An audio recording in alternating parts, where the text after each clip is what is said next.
الشيطان الرجيم بسم الله الرحمن الرحيم أرأيت الذي يكذب بالدين فذلك الذي يدع اليتيم ولا يحض على طعام المسكين. கண்ணியத்திற்குரிய அல்லாஹ்வின் அடியார்களே, இன்னும் ஒரு சில தினங்களில் ரமலானை அடையக்கூடியவர்களாக நாம் இருக்கிறோம். அதே நேரத்தில் இன்றைய தினம் வெள்ளிக்கிழமையை நாம் அடைந்து இருக்கிறோம்.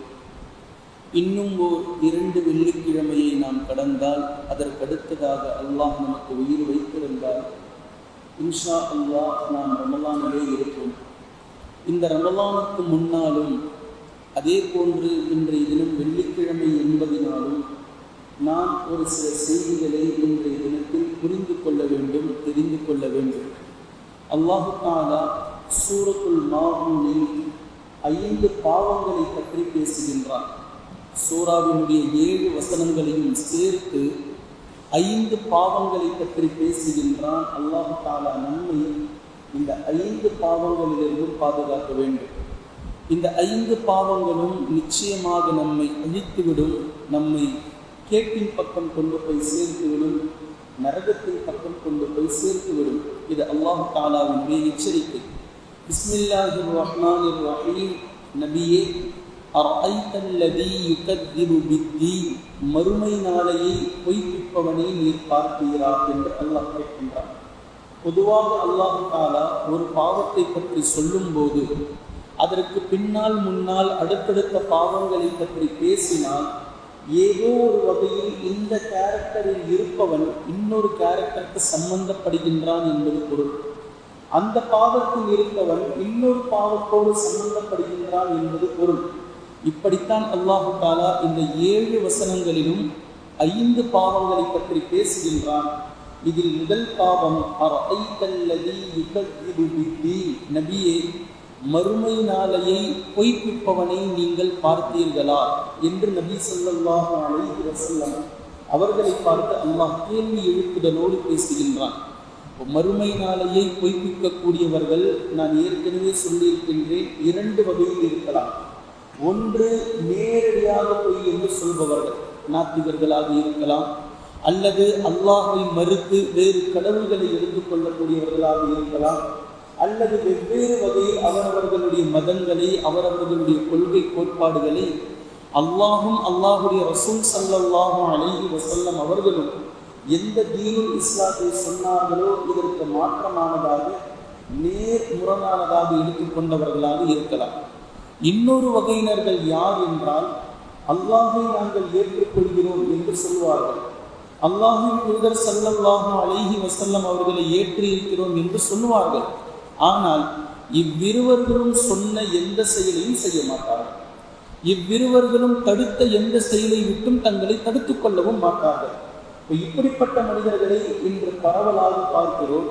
இவ்விருவரும் நம் மீது தொழுகையை கடமையாக்கி இருக்கிறார்கள், தொழமாட்டார்கள். இவ்விருவரும் பலதரப்பட்ட ஹராமான காரியங்களை விட்டு நம்மை தடுத்திருக்கிறார்கள், ஆனால் அதை செய்வார்கள். எதை தடுத்தார்களோ அல்லாஹ்வின் தூதர் ஸல்லல்லாஹு அலைஹி வஸல்லம் அவர்கள் அதை அவர்கள் செய்வார்கள். எதை அல்லாஹ்வின் தூதர் ஸல்லல்லாஹு அலைஹி வஸல்லம் அவர்களும் அல்லாஹும் செய்யுங்கள் என்று சொல்லி இருக்கிறார்களோ அதை செய்யாமல் இருப்பார்கள். இப்படி செய்யாமல் இருந்து தங்களுடைய செயல்களின் மூலமாக காண்பிப்பார்கள் மறுமையை பொய்ப்பித்தீர்கள். இதைத்தான் அல்லாஹ் தஆலா இந்த இடத்தில் பேசுகின்றான். நபியே, மறுமை தினத்தை பொய்ப்பிப்பவரை நீர் பார்ப்பீரா? இப்போ எப்போ ஒருத்தர் தொழாமல் இருக்கிறாரோ அவர் வாயால சொல்லல, தன்னுடைய செயலால், தன்னுடைய நீரால், தன்னுடைய பெருமையால் அவர் வெளிப்படுத்துகிறார், நான் தொழ மாட்டேன், என்ன நடக்குதோ நடக்கட்டும், அதெல்லாம் அப்புறம் பார்த்துக்கலாம், அதெல்லாம் எனக்கு தேவையில்லை, மறுமையை பற்றி எந்த பயமும் எனக்கு இல்லை, அல்லாஹை பற்றி எந்த சிந்தனையும் எனக்கு இல்லை என்பதை தன்னுடைய செயல் ரூபமாக காட்டுகிறார். அதனுடைய பொருள், ஒருத்தர் ஒருவரை அழைக்கக்கூடிய நேரத்தில் ஒருத்தர் திரும்பி பதில் சொல்றார், நீ கூப்பிட்டா நான் வரமாட்டேன் அப்படின்னு சொல்றாரு.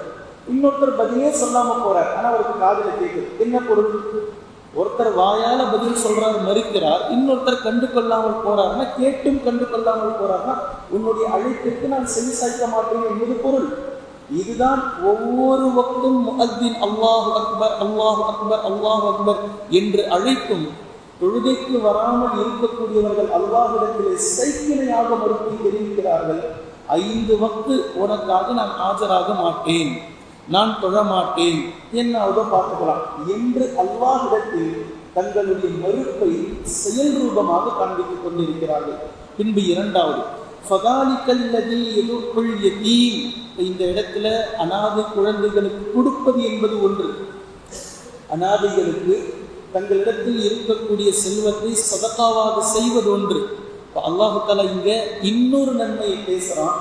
ஒருத்தர்கிட்ட செல்வம் இல்லை, ஆனா அவரு செல்வந்தர்களை போய் என்ன செய்யணும் அப்படின்னா, இந்த மாதிரி எத்தீம்கள் இருக்கிறாங்க, ஏழைகள் இருக்கிறாங்க, சிறை கைதிகள் இருக்கிறாங்க, அவங்களுக்கு கொடுங்க என்று சொல்லணும்.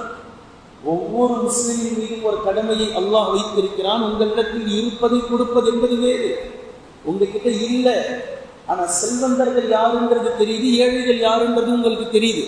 இப்ப இந்த ஏழைகளுடைய வேலை என்னன்னா, செல்வந்தர்கள் கிட்ட போய் ஏழைகளை அடையாளப்படுத்தணும், இவருடைய சிந்தனையை கொடுக்கும்படி தூண்டணும். நீங்க கொடுங்க, அவங்களுக்கு செய்யுங்க, தேவையுடையவர்கள் அவங்களுக்கு பார்த்து செய்ய என்று பணக்காரர்களிடத்தில் சென்று இவர் தூண்ட வேண்டும். இப்ப அல்லாஹ் அதை தான் சொல்றான், யதீம்களுக்கு எதையாவது கொடுப்பதை தடுப்பவன், யதீம்களுக்கு ஏதாவது ஒன்றை கொடுப்பதை தடுப்பவன்.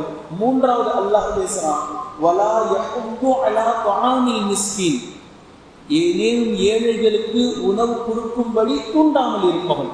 தூண்டுவதே கிடையாது. நான் சொல்றது விளங்குதா? 2 விஷயம் அல்லாஹ் தஆலா பட்டியல் போடுறான், 3 பட்டியல். மறுமை நாளை வைப்பிப்பவன், யதீம்களுக்கு எதையாவது கொண்டுட்டு போய் கொடுக்கும் போது தடுப்பவன். நம்பர் 3, செல்வந்தர்களிடத்தில் சென்று ஏழை எளியவர்களுக்கு கொடுக்கக்கூடிய உணவை கூட தூண்டாமல் இருப்பவன். வலாயப்பங்க தூண்டுவதில்லை, ஏழைகளுக்கு கொடுங்க, இவங்களுக்கு பார்த்து செய்யுங்க, இவங்களுக்கு ஏதாவது கொடுங்க, அவர்கள் தேவையுடையவர்களாக இருக்கிறாங்க என்றும் சொல்லாமல் இருப்பவன். இப்படிப்பட்ட இந்த 3 நிலையில் இருப்பவர்கள். இப்போ 4வது பாவத்தை அல்லாஹ் தஆலா சொல்றான் பாருங்க, பாயிண்ட்டுக்கு வரான்.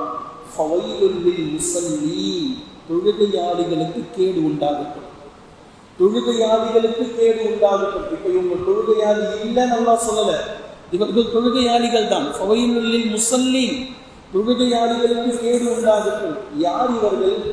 எப்படிப்பட்ட தொழுகையாளிகள்? அல்லாஹ் தஆலா பின்னாடி சொல்றான், அல்லதீன ஹும் அன் ஸலாத்திஹிம் சாஹூன், அவர்கள் தங்களுடைய தொழுகையில் பொதுபோக்கானவர்கள்.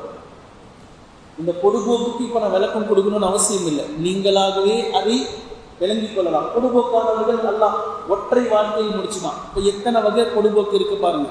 தொழுகைக்கு வருவார்கள், தொழுகை அசட்டையாக இருப்பார்கள், உள்ளட்சம் இல்லாமல் தொழுவது. தொழுகையில தான் எல்லா வேலையும் செய்ய வேண்டியது. தொழுகையில் அச்சமின்மையால் தொழுகையே பாத்திலாகக்கூடிய அளவிற்கு அலங்கோலமாக நிற்பது, அப்படி அசால்ட்டா இருக்கிறது, பார்வையை ஃபுல்லாமே விடுறது, இப்படிப்பட்ட தொழுகைகள், இதுவும் பொதுபோக்கு தான். இன்னொரு பொதுபோக்கு என்ன அப்படின்னா, எப்பவுமே தொழுகையுடைய விஷயத்தில் ஒரு வக்து தொழுவாரு, இன்னொரு வக்து தொழ மாட்டார், இன்னொரு வக்து தொழுவாரு, இன்னொரு வக்து தொழ மாட்டார். இப்போ இவங்க ஃபேஷனபிளாக சொல்லுவாங்க, நேரம் கிடைச்சா தொழுவுறது தான், நான் தொழாமல்லாம் இருக்கிறது இல்லை, எனக்கு டைம் கிடைச்சா நான் தொழுதுருவேன். டைம் கிடைச்சா தொழுவுறவரை பற்றி இங்கே பேசலை. அல்லாஹ் தஆலா அப்படிப்பட்டவங்கள முஸ்லிம்கள் பார்க்கல. டைம் கிடைச்சா தொழுவுறது இல்லை, தொழுகைக்காக உங்களுடைய டைமை நீங்கள் ஒதுக்கி ஆகணும். 5 வக்து 5 நேரங்கள் ஒவ்வொரு முஸ்லிமும் நீங்கள் நேரத்தை ஒதுக்கணும். இதுக்கு ஒதுக்க நேரம் இருந்தால் நீங்கள் வேற என்ன செஞ்சுக்கணும். இதற்கு கொடுக்க நேரம் போக மற்ற நேரத்தில் நீங்கள் வேற ஒன்றை செய்து கொள்ளுங்கள்.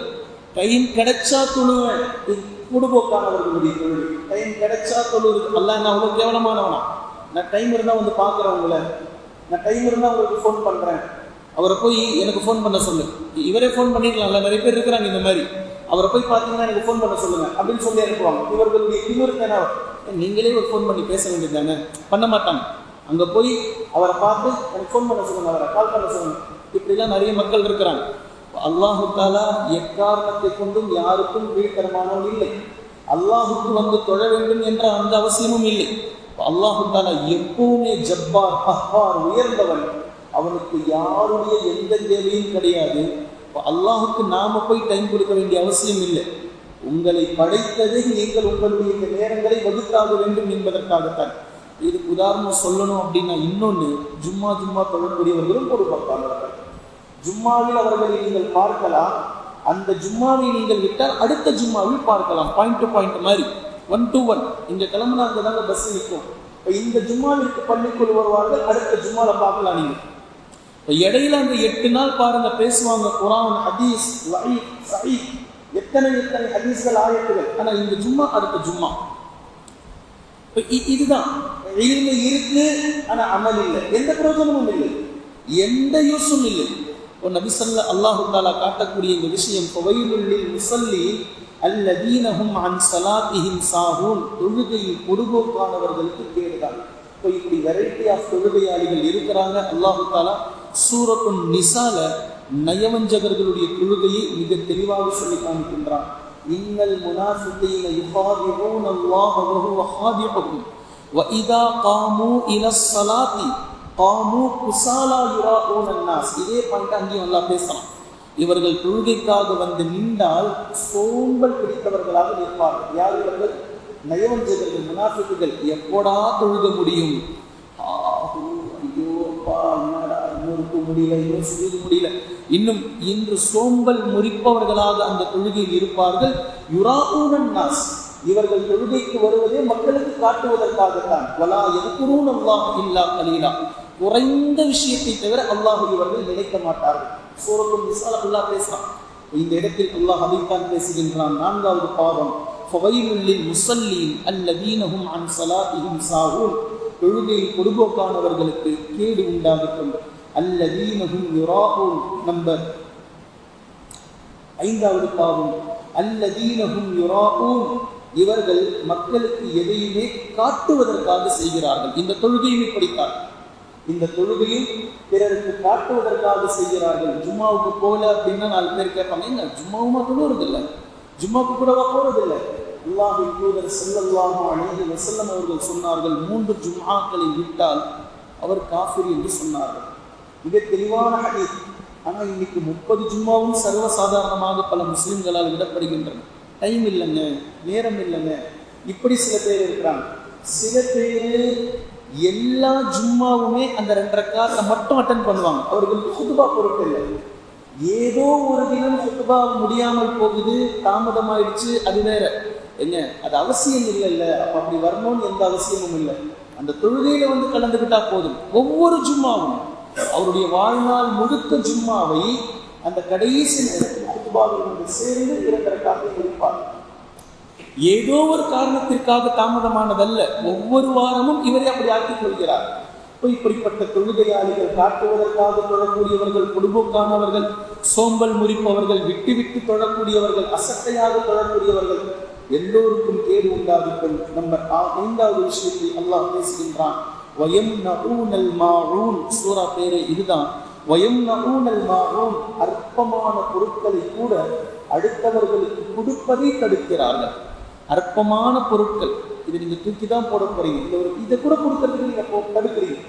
இதை கொடுப்பது என்ன, அதெல்லாம் கொடுக்காதீங்க, அவங்களுக்கு அதெல்லாம் தேவையில்லைங்க, அதெல்லாம் கொடுக்கணும்னு ஒன்றும் அவசியம் இல்லைங்க என்று தடுப்பவர்களாக இருக்கிறார்கள் என்றும் அல்லாஹ் தஆலா சொல்லி இந்த சூறாவை முடிக்கின்றான். கண்ணியத்திற்குரிய அல்லாஹ்வின் அடியார்களே, வெள்ளிக்கிழமைக்கும் ரமலானுக்கு முன்னதாகவும் இந்த சூறாவை நினைவூட்டியதற்கான காரணம், பெரும்பான்மையான மக்கள் திடீரென்று ரமலானிலே இருப்பதை நாம் பார்க்கிறோம். அல்ஹம்துலில்லாஹ், அவர்களை வரவேற்கிறோம். ஆனால் அந்த ரமலான் முடிந்ததற்கு பின்னால் அவர்கள் செல்லும் போது கவலைப்படுகின்றோம். இதுதான் நம்மளுடைய தாட். ரமலானுக்கு வருகிறீர்கள், இன்ஷா அல்லாஹ் வருடம் முழுக்க பள்ளியில் இருங்கள். மீண்டும் ரமலான் முடிந்ததும் பள்ளியை விட்டு செல்லக்கூடியவர்களாக மாறிவிடாதீர்கள். முதல் தராவிக்கு வந்து அடுத்த தராவிலிருந்து அப்படியே கொஞ்சமா படிக்கட்டிலிருந்து இறங்குற மாதிரி அந்த கூட்டம் குறைகிறது. இது எப்படி நீங்கள் விளங்கி வைத்திருக்கிறீர்கள் மார்க்கத்தை? ரமலானுடைய ஆரம்பம், பின்பு 2வது நாள் இன்னும் கொஞ்சம் கம்மி, 3வது நாள், ஃபர்ஸ்ட் ஒரு 10 நாள், 5 நாள், ஒரு வாரம் கூட்டம், அப்புறம் படிப்படியாக குறைய வேண்டியது, மறுபடியும் கடைசி நேரம் வரும்போது படிப்படியாக ஏற வேண்டியது. இப்படி எங்க இருக்குது மார்க்கம்? இப்படி யார் சொல்லிக் கொடுத்தது? ஒவ்வொரு தொழுகையும் அல்லாஹ்விடத்தில் மகத்துவமானது, முக்கியமானது. இப்படிப்பட்ட நிலையை மக்கள் மாற்றிக்கொள்ள வேண்டும். அல்லாஹு தஆலா நம்மை சீர் செய்யட்டும். இந்த 5 பாவங்களும் நம்மிடத்திலே இருந்தால் அல்லாஹு தஆலா நம்மை மன்னிக்கட்டும். இதிலிருந்து மீண்டு சரியான பாதையின் பக்கம் திரும்பக்கூடிய நல்லடியார்களாக அல்லாஹ் தஆலா நம்மை மாற்ற வேண்டும். குர்ஆனையும் ஹதீஸையும் தெளிவாக விளங்கக்கூடிய மக்களாகவும் அதை நடைமுறைப்படுத்தக்கூடிய மக்களாகவும் அல்லாஹ் நம்மை ஆக்குவானாக. சுப்ஹானல்லாஹி வ பிஹம்திக அஷ்ஹது அல்லா இலாஹ இல்லா அன்த அஸ்தக்ஃபிருக வ அத்தூபு